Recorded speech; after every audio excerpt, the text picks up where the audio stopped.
concrete, the 7 for 7. And to do justice with this, to these, I have here representatives of the generation for societal change. I already have here the Oga Kwata, the one that wants to be modest. He always likes being modest. I wonder why. We've really missed you on this show.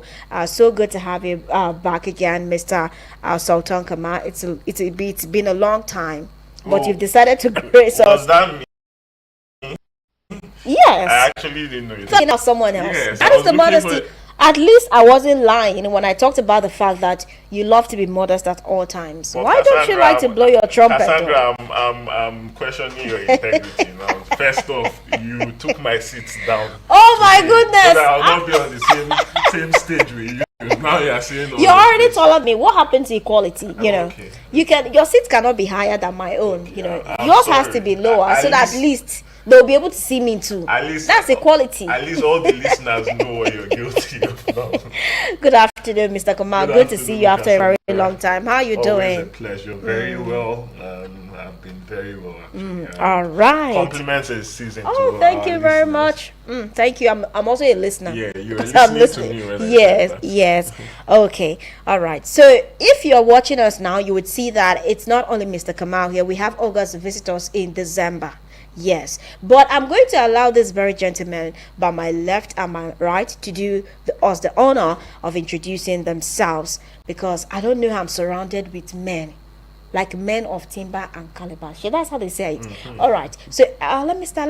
I'm going to start by my left. All right, please. Go ahead. Okay, good afternoon. My name is Alino Chipuzo. Good afternoon, Chipuzo. Welcome to Eagles 102.3 FM Abuja. Thank you very much. All right. Good afternoon. I am Tomiwa Chiboye. Good afternoon, FCT. Good afternoon, Nigeria. All right. Good afternoon, FCT. How come I never use that on my show? I wonder why. I think hence what I'll be using. Afternoon, FCT, Tomiwa and Chibuzo, for joining us here on the show. I'm hoping it's going to be a productive one as always, because I already know what this gentleman usually do, and I know that you are definitely not different. So we are going to set the ball rolling almost immediately. So now we are going to start this conversation. I gave a hint about the fact that we've been talking about what we can do for Nigeria, what Nigeria can do for us, and we've brought so many policies over time, campaigns like good people, great nation, change begins with me. There were times they will even tell you that I think something, kick out corruption. I think sometimes during the regime of President Muhammadu Buhari, when he was a military in the military era, something about anti-corruption or so. I'm trying to place it, but I cannot remember. But maybe I'll talk about when I remember. Policies like that to check corruption, to check some of this malpractice and everything. They've come and they've gone. Unfortunately, they've not stayed. So what actually makes you think that this whole national identity project is going to be different from the rest? All right. Thank you very much, Cassandra, and good afternoon once again, everyone. So I'd like to start by saying that the past efforts actually for value orientation failed because two critical components were missing, right? The first component being the reciprocating patriotism from the leadership, because all of this there were outlines of civic ethics and values that were shoved to only the citizen. He was thinking about what the citizens should do in order to get us to get that national identity at the end of the day. So basically everything was primarily about the citizens. Just the citizens. Just the citizens.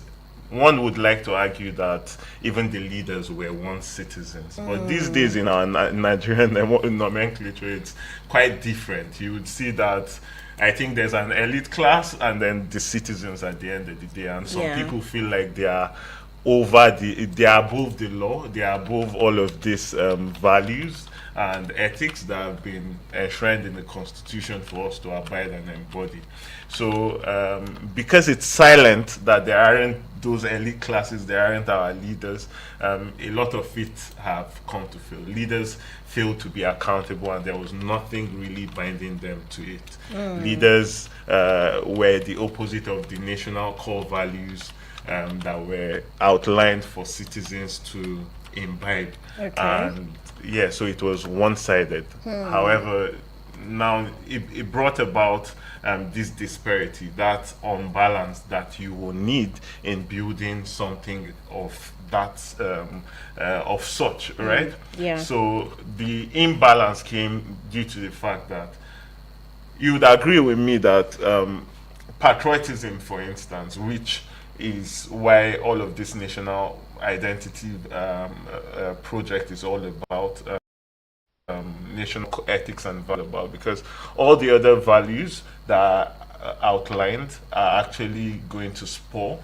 as a Okay. result of your patriotism, right? So yeah. I'm saying that patriotism from the side of the citizen was lagging because there wasn't a reciprocating action from the leaders. Okay. And whether we like it or not, patriotism is an emotional thing, it's an emotional type. Mr. And Innocent mentioned that all the yes, time. it is, because it's about a feeling, how I feel about something. Okay. And without feeling that care from the leaders, without feeling that, seeing that patriotism from the leaders as well, it's hard to demand patriotism from the citizens. In the past, I think if we look at Nigeria, what we'll see is a lot of, or if you agree with me, because I don't want to make it look like I'm the one listing Okay. listing it, you'd see that there've been corruption en masse, like in government offices and the likes of them. There've been issues. You check the news, you'd see that it's all about that, people siphoning public funds and basically owning it, trying to, and that's greed, for instance, not caring about, while people were ravishing in poverty and hunger, we are hearing that our economy is in jeopardy. The people that were entrusted with these funds are caught doing also sort of outrageous things, right? You'd see on the news that 720 The estate. for, yeah, the estate. Yeah, that was I mean, what confiscated. are you trying to do with all of FCT. that? Now, in the FCT, there are a lot of people who can't even afford to pay their rents. Yeah. There are people who need. I was having a conversation with a doctor friend yesterday, and she was talking about how it was difficult being a doctor at this time. Like, their pay isn't even as commensurate, and we were talking about the government having like a government quarters for them, Yeah. right, where maybe house rent is subsidized, or it even goes at no cost at all. So you would have doctors being more focused on doing their job as opposed to thinking about the How bills to that they afford have to their pay, rent, yeah. or even going out of the professional ethics to get more money just because they need to meet up with other expenses. Imagine spending your whole day in the hospital Yeah. trying to save people's lives, and you don't have maybe fuel to come to work the next day. You might be caught wanting at the end of the day. So yeah, one of the things those past campaigns were short of were institutionalization policies, right? There weren't policies to back these values at the end of the day, right? And this is what this is coming with. This particular 7 for 7, this national identity project, Okay. is bringing up policies that will actually help sustain the Nigerian promise that we've been talking about, and the citizens code. If you're just listening for the first time, you would ask what the Nigerian promise is. The Nigerian promise is the promise of the government to its people on basically what they will provide for its people, responsibilities. the responsibilities of the government, right? And then the citizens code has to do with what the citizens can do for the country, because it's not just a one-way thing. Yeah. However, all of these things, all of these promises would be basically impossible if we don't have a level ground, and that's where the institutionalization policies is coming in. Basically, policies that will be enacted to ensure that both the citizens code and the Nigerian promise Work hand in hand and is sustained over time. Yeah. Yes, sustainability has always been the issue. Remember that when we launched this discussion on radio, the very first episode Yeah. on this one, I expressed concerns about, how we can sustain this, and how people have gotten tired of hearing, oh, you need to do this, you need to do that to be a Nigerian, or this is what we need to do and everything. But since we have an opportunity to dig into an understanding of this whole trying to concrete it or make it more concrete, these policies, and how we can realize not just these goals of creating an identity for ourselves, but also sustaining it, I would go to the next question, because I see here that the National Orientation Agency instituted 7 policies to sustain the Nigerian value system. If you could just run us through the first one, and then we'll continue to take them like that, and then we'll just round it up here on the show. Okay, that's very correct. The National Orientation Agency has instituted 7 policies, to sustain the Nigerian value system. And these policies are very important because over time, the ones that were instituted didn't really have a good reason to work. Okay. And now these ones, we believe, would be very, very visible. Now, we're talking about the policies. The first policy here is the nationalization of cartoon animation. There's this thing they say, train a child in the way that he should grow, so that when he grows, exactly, he does not depart from right. it. There are so many young kids from the ages of 1 to 16, and their parents just allow them watch cartoons without supervision. And we understand the power of visuals when it comes to the build-up of a child. That's right. What a child sees is right. what gets to his brain faster than what he hears and all of that. So since we're trying to change the nation, trying to change the people in the nation, as well as the leaders, now the first thing we need to do is catch them young.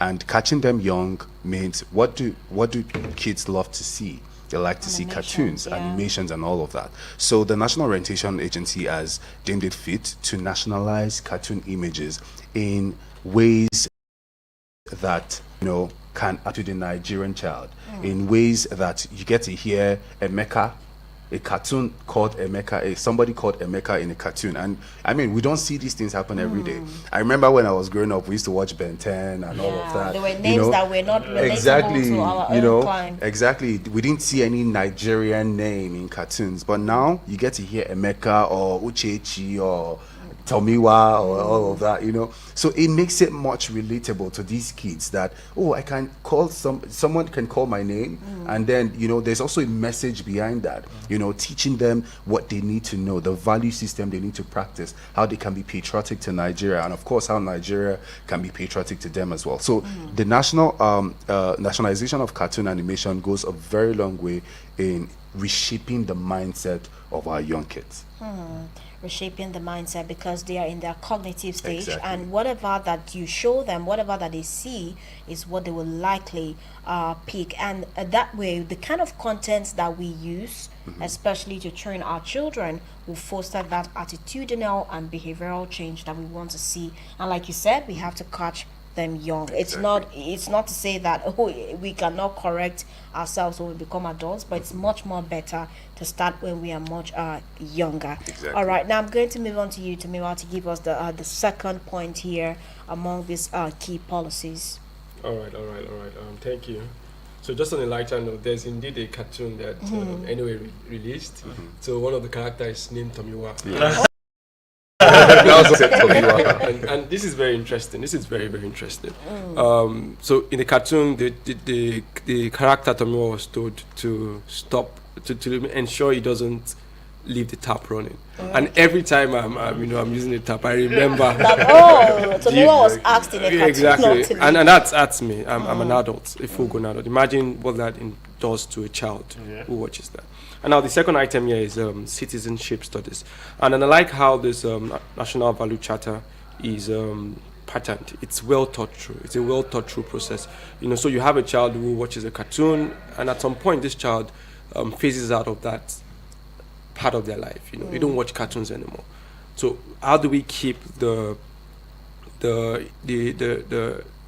process ongoing? Yes. And that's why we have the citizenship studies. This child goes to school, you have these values inculcated into subjects they want to take in class.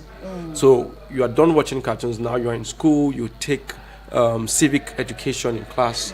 You, while taking this education, these values are being entrenched into you. You know, it doesn't just stop with the cartoon. It's a well taught process, and I really enjoy it. And when Kamal was saying, I think one of the issues we've always had is this consistency. You mentioned it. We've always had that issue. This administration comes in, you have your own idea, you have your own initiative, your policies, but there's no consistency, and this in itself is rich. And it gives us that opportunity to be. You can say the next administration can come in and you can build upon this, but this is good enough, for it to last and span the entirety of a long period of time. So citizenship studies extends beyond what a child would watch when watching a cartoon. You are in school now. You are undertaking. You are in class. You are watching. You are listening to your teacher. Your teacher is entrenching values into you. The process continues. Down the line, and that's what item 2 is all about. I think that is quite concrete. The fact that there has to be a continuous active participation in civic life and respect for constituted authorities, so they cannot continue to watch the animations forever. So they definitely would have to progress or transition to a new stage, and that is where we have to inculcate it in our school curriculum through the civic education, social studies, and everything. Do they still teach social studies or civic education? That's a question we need to Well, I think the two are intertwined, actually. Yeah. All right. So we now move on to the third option that we have here with us. So the third option is actually citizen brigades, right? The country, through one of its foremost agencies, the National Orientation Agency. Sorry, my tribal tongue caught up with me No there. problem. No problem. Yeah, through the National Orientation Agency, will establish brigades in primary and secondary schools. One of the most successful ones that we have seen in the country, talking about embodying values and showcasing values and being role models, is actually the Boy Scouts and Brigades, Girl Scouts and Brigades in the past. You see these people and you admire them, not because of the negativity that is basically evident all around now, but because of how they are able to organize themselves, right? How they are able to align to certain core values and embody them and basically carry out activities in very amiable ways, right? Their presentations and their way of life is what makes them exceptional and admired by a lot of people. Little by little, day by day, this kind of institutions are getting eroded. They are going extinct, right, in our communities. So looking back in the past and seeing how much progress we were able to make with such institutions actually spurred the idea of bringing such institutions back. And just as I mentioned, through the National Orientation Agency, the federal government aimed to basically train, at least in a state, 1,000 members, including the FCT, of a brigade, and fashion basically after the old Boy Scouts and Girls Brigades, where basically members learn leaderships and morals and values and become models that should embody in the long run. So this is an item that I feel like would help us greatly, because to build a nation, you have to start micro, build communities to build a nation. Once you look at it from a bigger perspective, then it's almost impossible. But from 1,000 people, you could tell that 1,000 more can be inspired. That's and true. From that 1,000 more, you could tell that 1,000,000 more can be inspired. So I think it's a plus to do that. All right. Okay. Now, moving on to the fourth option, which is the Global Reputational Management Campaign. If you could walk us through this one so that we'll have an idea of this policy. Okay. This is a very interesting one because I work in branding and corporate communications. Okay, So then I know definitely the importance. understand the image thing. I know the importance of branding and perception. Now, if you ask about, let's say you're doing a survey and then you ask like 5 or 10 people that are non-Nigerians, what do you think about Nigeria? You'd hear so many crazy things because of the image of Nigeria that they have. Okay. And if you ask a couple of other people, you'd see that, in fact, the negatives overweigh the positives. And that is why the Global Reputational Management Campaign has come.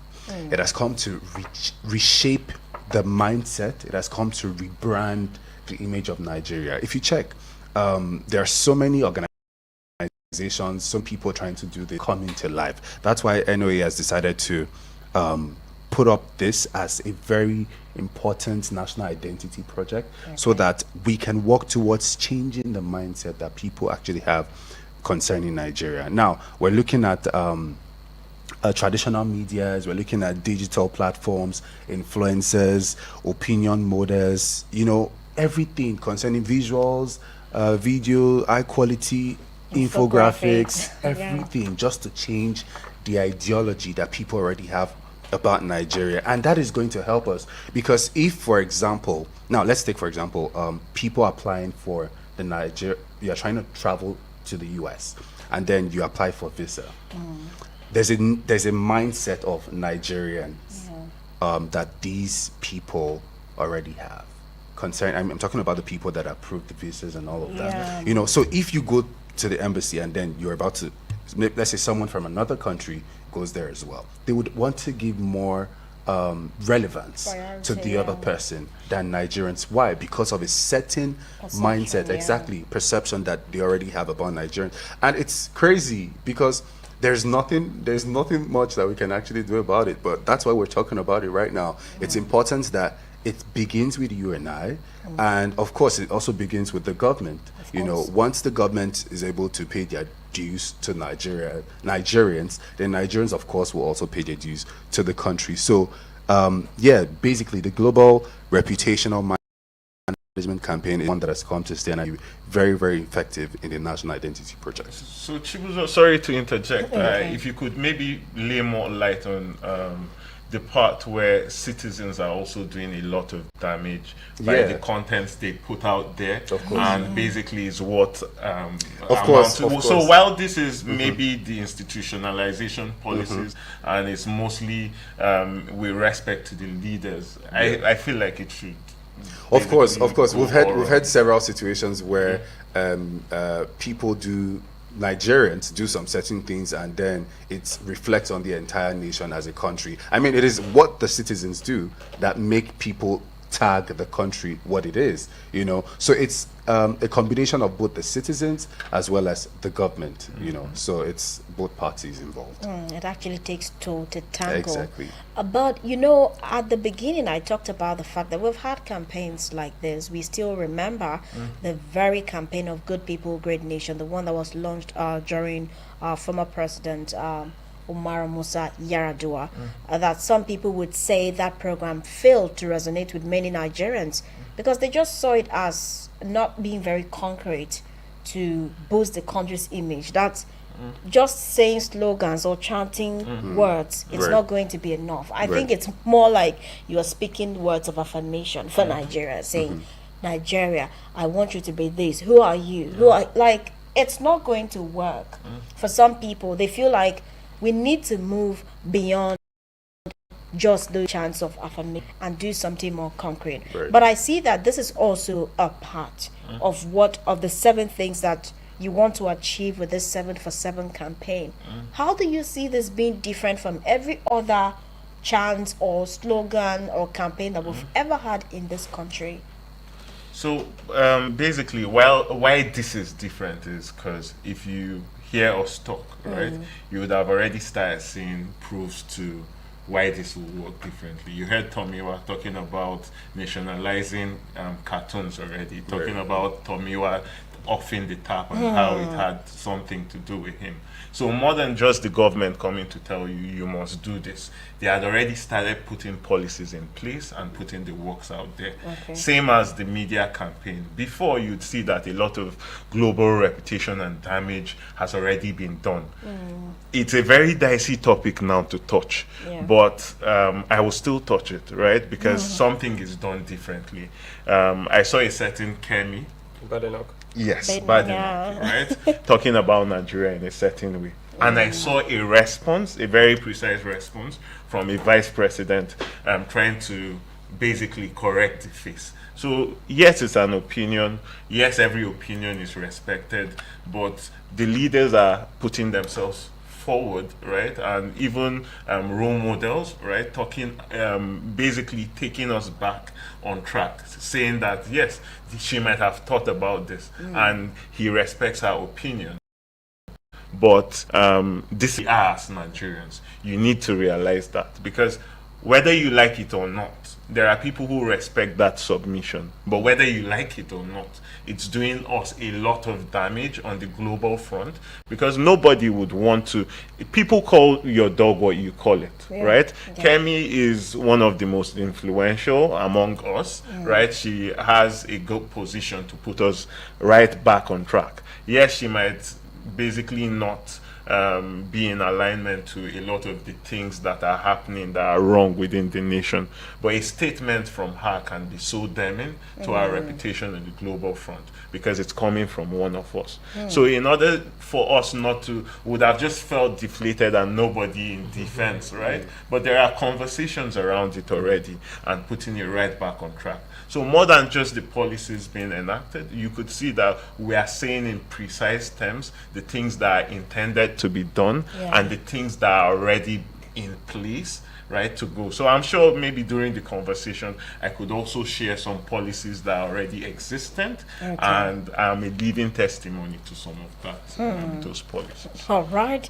Okay, now that brings us to the next point, which is the orientation program for appointed and elected government officials. I remember sometimes someone said that before you contest for a position, maybe you should be subjected to a drug test or something.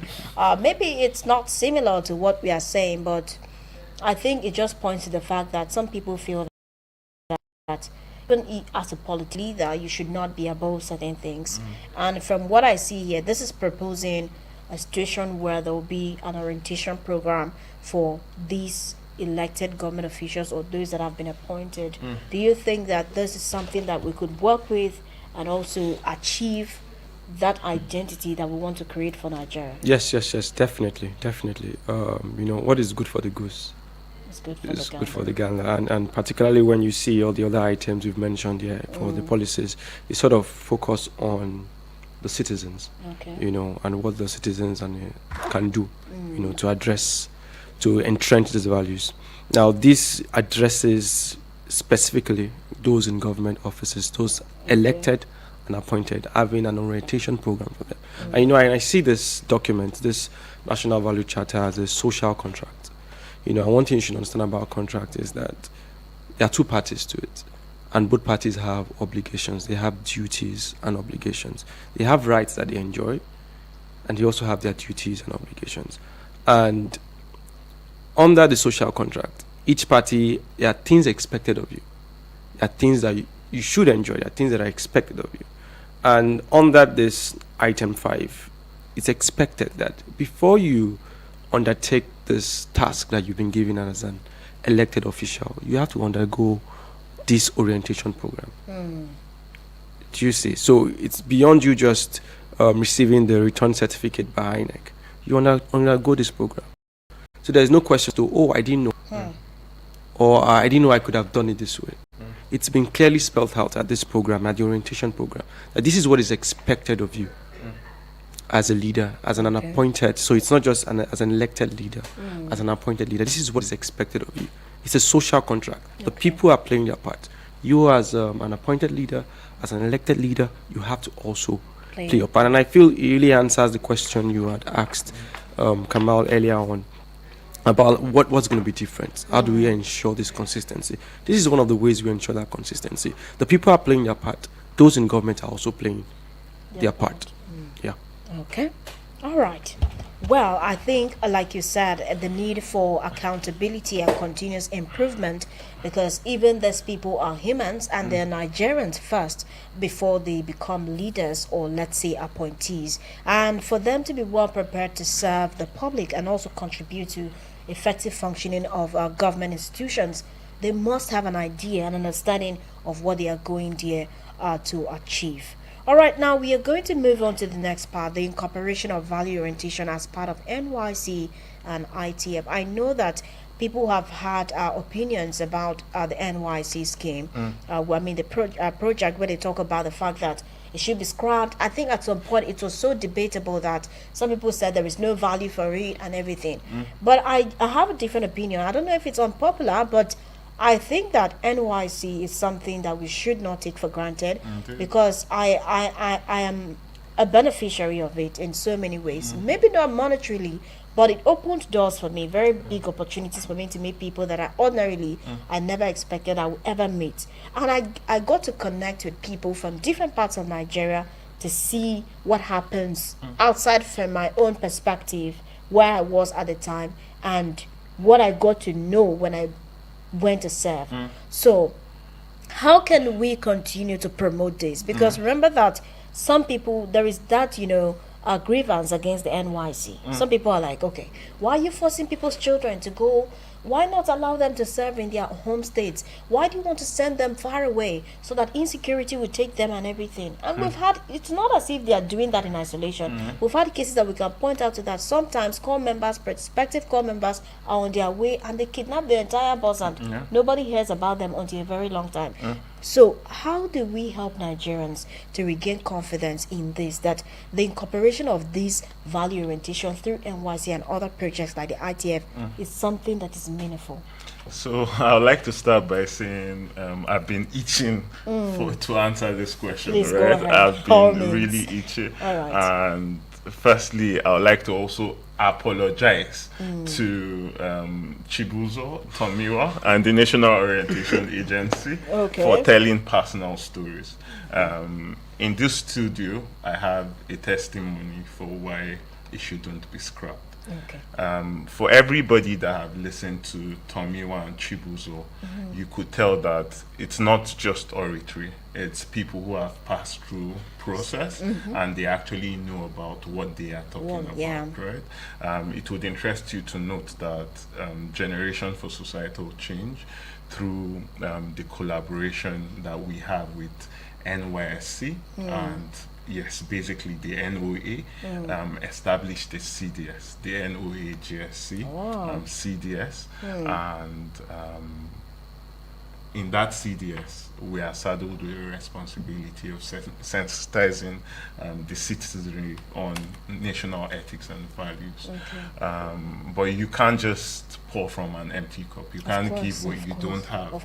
So we had to train core members about this national ethics and values, as enshrined in Chapter 2, Section 23 of the 1999 Constitution as amended. Right, so we taught them, a lot of them prior to their engagement with NYSC and the NOA Community Development Service Group never heard about ethics and values, the national ethics and values. They knew nothing about it, and they had a lot of unquestioned answers in their heads. They questioned almost everything that we preached and all of that. Now, why did I say I'm sorry? It's because now I have told you the angle about the NOA, but it would interest you to note that these two individuals actually acted in capacity of president in that CDS group, and they did absolutely well. I could remember when I first came in contact with Chibuzo. I'll tell you precisely the things, and he could affirm to it, and he could actually basically deny it if I'm telling a lie, right? I remember one of the first encounter I had with Chibuzo was me presenting him to the CDS group and saying, okay, he's been nominated for the position of president, Okay. and he gave his presentation, and I told him that that's not how leaders act. Did I do that, Chibuzo? Yes, that's correct. And I also outlined a lot of things that he needed to know. How he can be responsible, more responsible, how he can interact, how he could do a lot of things differently. Yes, he wasn't president on that note, right? He was relegated to another position. I think General Secretary? Yes. Was that what you were? Yeah. So he was relegated to that position. But I saw something in him that was sparking, it was all written over him. Leader, leader, leader. But he needed someone to Some kind of basically refine him. And I kept in touch with him. There were positions, I remember, while he's a super duper model, I remember one of the times he put in his status. Do you remember that story? yeah. Sorry, I'm sharing personal It's fine. stories, right? But I saw him on his status, he was shirtless. And basically, what he was doing on that status didn't really go well with me, and I knew that he actually is more than what he was portraying himself. And I hit him up straight up, and I told him, "You are something, right? You're more than this, and you need to be this and that, and this." Enough of Chibuzo, because we have a lot of stories. Actually, we can. Because I can't attribute. I cannot basically talk about the successes recorded in that CDS without mentioning these two brilliant individuals. He grew up really fast, and trust me, the successes that were recorded after he had embodied some of the qualities that he had learned on these ethics and values were really commendable. And so also, Tomiwa, it didn't take me 2 minutes to know that, okay, he could be someone really great. And he was recommended by Chibuzo as well. Nice. With I think 2 people came to me. Tomiwa told me about 2 people or 3, and then immediately I have an interaction with them. I loved all of them, and I then put them to test with leadership and basically modeled them. But Tomiwa was quite exceptional because he had something growth in him. We started by molding. Tomiwa couldn't face a crowd. He was quite shy, despite his background. Okay, he's still shy, right? Despite his background and all of that, but his ability to speak to a crowd, not just speaking and now tying emotions to them, and basically getting the best out of other people, enacting policies and doing all of that is exceptional to know. And I could say this about over 10,000 NOA CDS members that have passed out. And it would interest you to note that through these collaborations and through the enactment of the CDS here in FCT, we had to reciprocate. We replicated something similar in Lagos, and Lagos kickstarted, and we replicated something in Kogi, and now we are talking about establishment in 2 other states. And the NOA saw the progress that have been recorded, and it would interest you also to note that this national identity project didn't just come out of anywhere. The NOA heard the cries and the contributions of citizens, because they had a workshop, they had a seminar, and they had a lot of stakeholders that are within the values orientation and basically ethical shaping organizations, and they all submitted. They had citizens who were within all sorts of spheres of all sectors, and they had their opinions to formulate this policy. So this is coming as a result of the successes that have been recorded. They could see, similar to what we had with the boys brigade. We know how people see core members, and they are so much in admiration of them. Copper, we, wow, one thing. And even young people couldn't wait to basically wear the uniform and all of that. And even Cassandra testified to being shaped by this particular. So all of that can basically spur us to where we want to be as a nation, and they aren't just leaving it at that small success that was recorded. Remember, I said we are in just 5 states. Now they are talking about the 36 states of the Federation, and they are willing to back this movement, right? So, yes, it's something that can actually take us back to the promised land. Okay. Right, so to put things in perspective for you, so imagine you see a core member fully kitted, and certain things come to mind. He's educated, he's responsible. Now, incorporating this value orientation as part of NYC, you're not just seeing someone who is educated, you're seeing someone who is value driven. Because now, while they're in camp, while they're doing their 1-year mandatory program, these values have been entrenched into them. There was some form of refinement. Refinement has gone places. That refining process. So you see someone fully kitted in the NYC uniform. It's not just the normal ideas that come across to you. You now see someone who represents the Nigerian values. You see, so that's really Strong. that's the aim. That's the goal.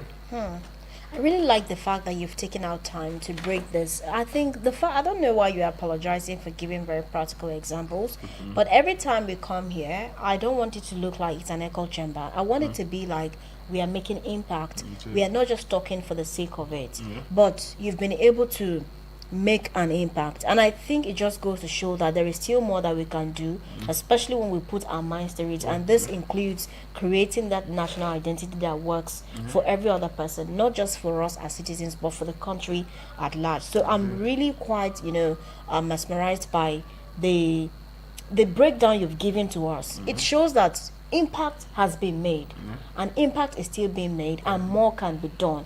And I just hope that more young people can listen to us and key into this. So rather than just waste time, while away time that you should just be wasting it, you should be doing something more productive, not just for yourself but for country. So I really like the fact that you have been able to mold minds, not just mold minds, but build the country in your own way. And if more people can take that on, we would have a country that will be the country of our dreams. Imagine everyone doing that in their corner. And trust me, right, these young individuals I have here with me in studio have actually done a lot of great things. You would be surprised as to the length they have gone with the values that they have learned. Basically, Tomiwa is doing so well in the legal field, and you could tell that everything that had to do with values and everything, he's pushing it on every front.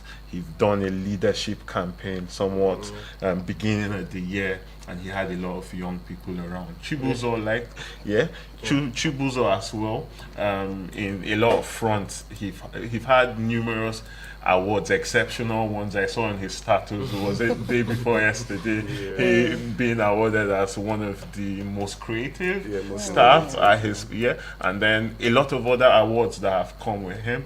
And you could tell he's a I wasn't joking when I said he's a supermodel. He actually contest for the Mr. Nigeria, Mr. World, and when I watched his submissions in that, it was good. And he was always, you could see the values driven in him, how he conducted himself. The things he said were all about values and ethics, and it was really amazing to watch. So imagine where they came from, where they are at now, and how they are positioning our country, and how they've been able to present these values.